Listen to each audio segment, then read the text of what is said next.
I always thought that my style was pretty cool, pretty young. Obviously not. Bosses at Channel 1 have decided my wardrobe needs a revamp. So I'm here in Oxford Street to be personally shopped. Let's go in and see what they've got in store for me. Selfridges' personal shopping department has been open for 4 months, run by 2 imposing men of the 90s.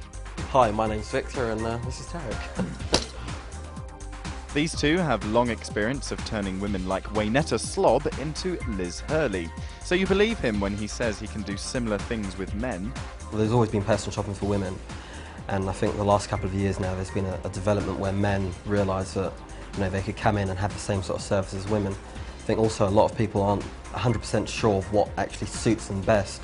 There's a quick consultation over coffee and I tell them that I want something smart but still young and funky for work and for play. My budget, well, let's just say it's around £800. That's imaginary, of course. Someone like a slim build like yourself will try and put into designers who are predominantly cut for smaller frames, i.e. Conran, Kenzo, Helmut Lang, Paul Smith. Those would have been the sort of designers that I'd have gone out straight for you. I wouldn't have put you into something like maybe Hugo Boss or Giorgio Armani, not for the simple reason they're very large cuts. There's certain colours obviously which will go very well with you. You've got the bright colours, but I think the dark colours, basic colours, will go very well because of the way you're tanned at the moment. But even if you weren't tanned, if you keep it dark all the time, keep it subtle, it would look very good on you. No sooner than the conversation is over and they've bolted out that door to find me an outfit.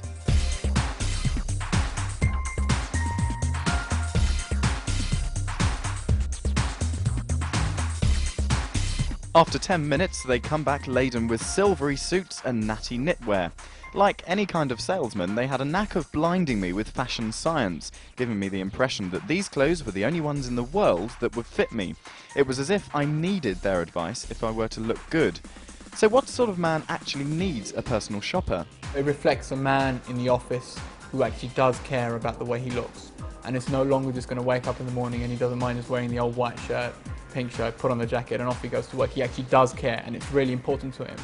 It reflects a more 90s open attitude, a more progressive attitude. It's a shame it wasn't around in the 80s and 70s. It's a confident thing. You're strolling out to a meeting at 8:30 in the morning, you've got a big business meeting, you're not sure about the way things are going to go. But what you can do is to prepare yourself the best you can. And surprisingly, the way you look is very important because you're walking out the best you can in the best shirt, well ironed, a well cut suit. You mean business, you've walked into the office and the only other thing you can do is what other people are going to sort of when they interact with you. But in terms of what you've done for yourself coming out of the house, you're looking the best you can. And psychologically, that's a very good boost to you. Well, so far they've got things pretty spot on. I like the things they've brought out, so that's a good sign. They seem to know my body shape. How? I've no idea. I told them my vague measurements, but I'm sure they were wrong. But now we're going to go and try something on. This will be the funny bit. Tarek and Victor made me feel relaxed. I wasn't embarrassed to ask them if my legs looked too skinny or if my bum looked too big. The silvery Helmut Lang suit was great. It fitted like a glove and a snip at £599. Ironically, my favourite outfit was the cheapest, this navy V-neck t-shirt, just £59.95. The finished outfit was pretty smart. Young and funky, and just a little over £800 worth. But at least I didn't spend a minute trawling around the shop. I still think there's something missing. I know. James Dagwar, Channel 1, Oxford Street.